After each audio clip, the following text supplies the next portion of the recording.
À la retraite, avez-vous découvert que votre journée se résume à l'aller-retour entre le canapé et le frigo? Ça vous parle? On se dit que c'est ça la liberté. Mais au lieu de voyages et de nouveaux hobbies, le principal divertissement devient la énième tasse de thé accompagnée d'une petite gourmandise. Aujourd'hui, nous allons parler de comment ne pas transformer un repos bien mérité en une lutte sans fin contre les kilos en trop. Je vais partager 6 conseils simples mais très efficaces qui vous aideront à profiter pleinement de la vie plutôt que de manger à l'excès. Et le dernier conseil d'ailleurs pourrait bien vous surprendre. Mais d'abord, pourquoi cette situation? C'est simple. Avant, votre journée était réglée comme du papier à musique. Travail, transport, tâches ménagères. Votre corps était habitué à un certain rythme et à une dépense d'énergie. Et maintenant, vous avez beaucoup de temps libre. Et souvent, par ennui ou par vieille habitude, la main se tend toute seule vers les biscuits. De plus, avec l'âge, le métabolisme ralentit naturellement. Résultat, nous mangeons autant qu'avant, mais dépensons bien moins de calories. Ce n'est pas votre faute, c'est un piège dans lequel beaucoup de gens tombent. Mais la bonne nouvelle, c'est qu'il y a une issue. Commençons par l'essentiel. Le conseil numéro 1.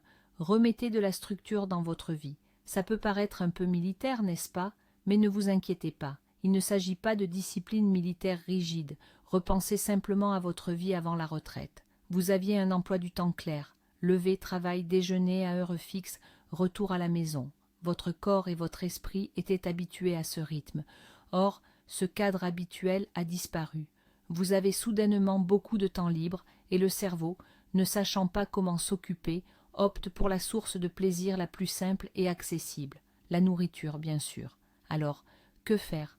Créez votre propre routine quotidienne, une routine qui vous plaît. Ce n'est pas une prison, mais plutôt une feuille de route pour bien gérer votre journée.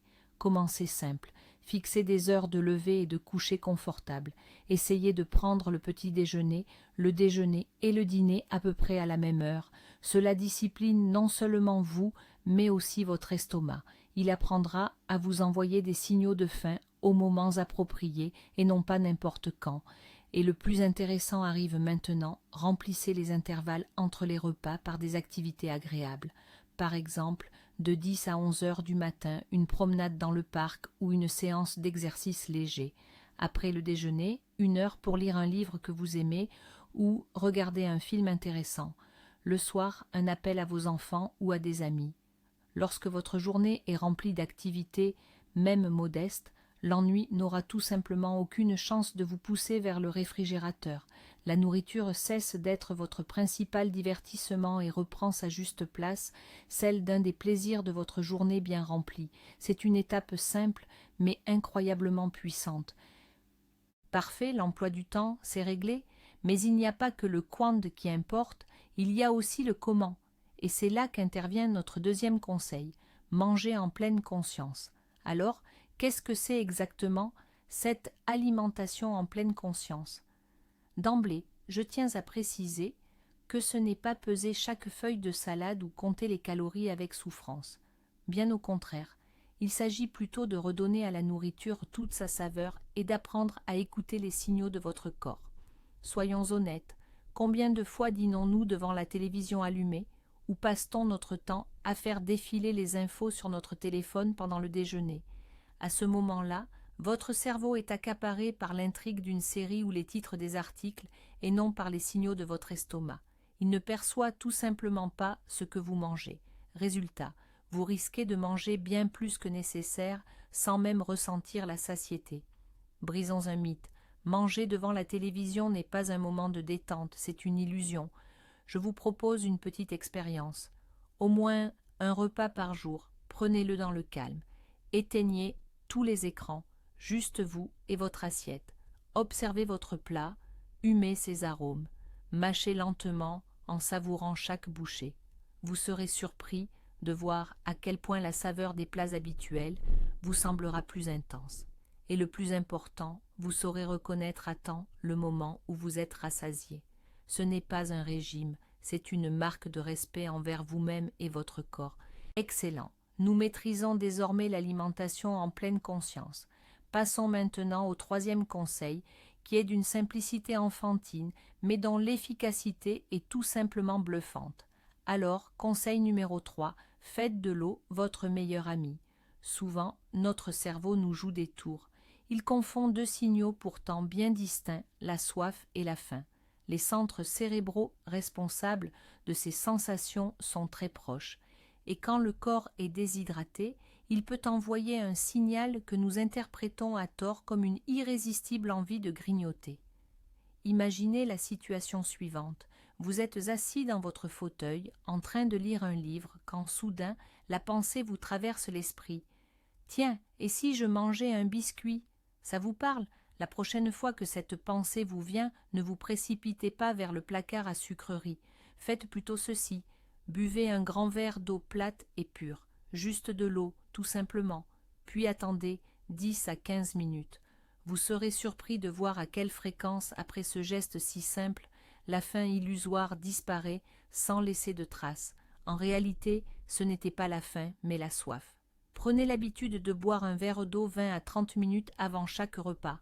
Cela vous aidera non seulement à éviter de trop manger en occupant une partie de votre estomac, mais aussi à améliorer votre digestion. C'est la preuve qu'une solution simple est souvent la plus ingénieuse. Et n'oubliez pas, le thé, le café ou le jus, ce n'est pas de l'eau. Votre corps a besoin d'eau pure, et uniquement d'eau pure. Parfait, nous avons maîtrisé l'art de manger en pleine conscience. Passons maintenant au troisième conseil. Il est d'une simplicité enfantine, mais son efficacité est absolument surprenante. Alors, conseil numéro 3. Faites de l'eau votre meilleur ami. Souvent, notre cerveau nous joue des tours. Il confond deux signaux pourtant distincts, la soif et la faim. Les centres cérébraux responsables de ces sensations sont en effet très proches.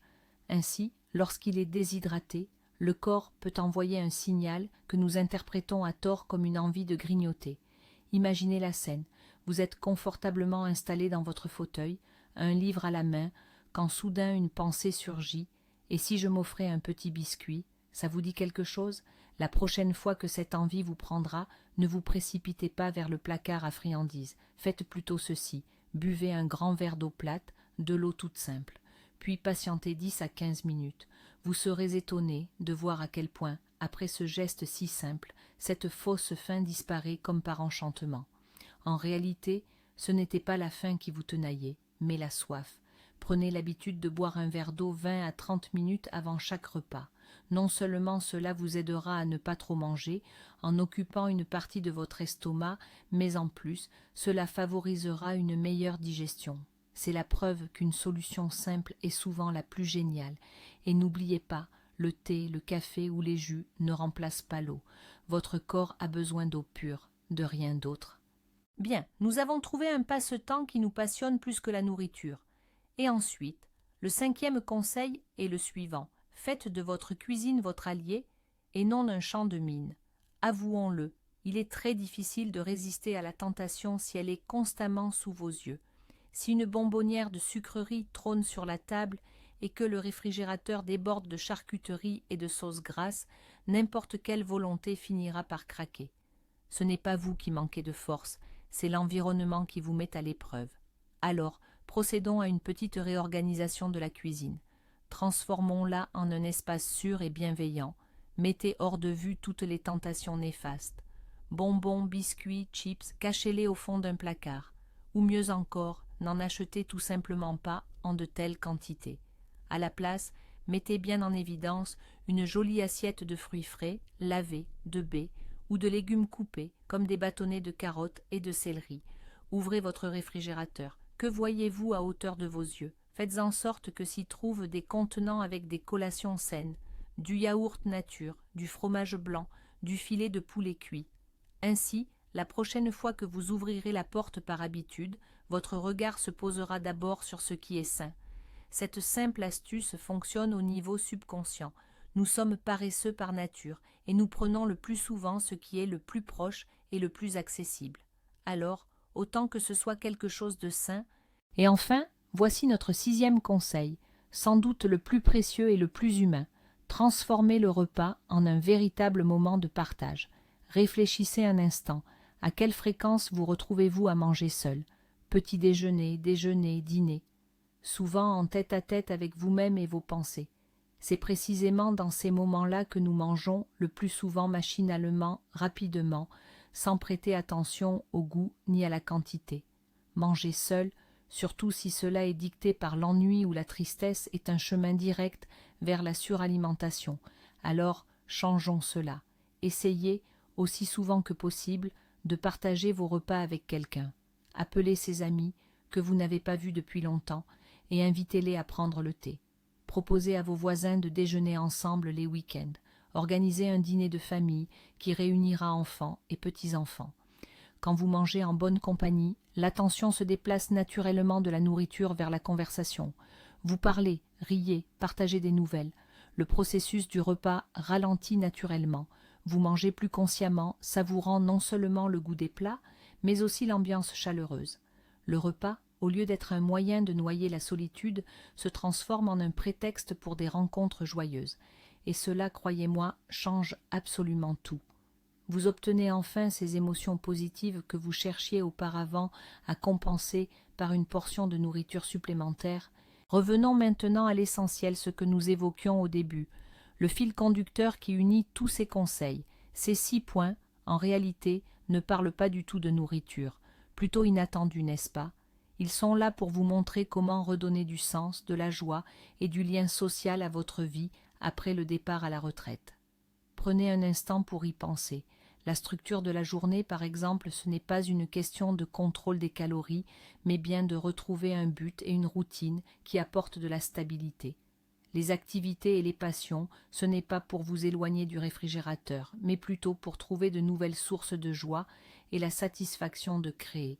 L'alimentation consciente, ce n'est pas un régime restrictif, mais une pratique de gratitude et la capacité d'apprécier pleinement le moment présent.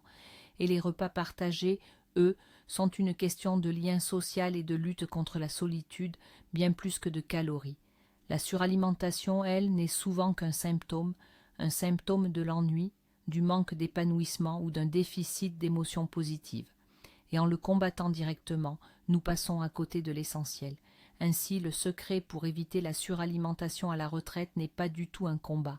C'est la création d'une vie nouvelle, passionnante et riche, dans laquelle la nourriture occupe une place d'honneur, mais loin d'être la plus importante. Merci d'avoir regardé cette vidéo jusqu'à la fin. Si cela vous a été utile, mettez un pouce bleu et abonnez-vous à la chaîne pour ne pas manquer les prochaines vidéos. Et maintenant, une question pour vous. Lequel de ces conseils vous a semblé le plus pertinent ? Ou peut-être avez-vous votre propre méthode éprouvée pour profiter pleinement de la vie à la retraite sans suralimentation. Partagez votre expérience dans les commentaires, discutons-en ensemble.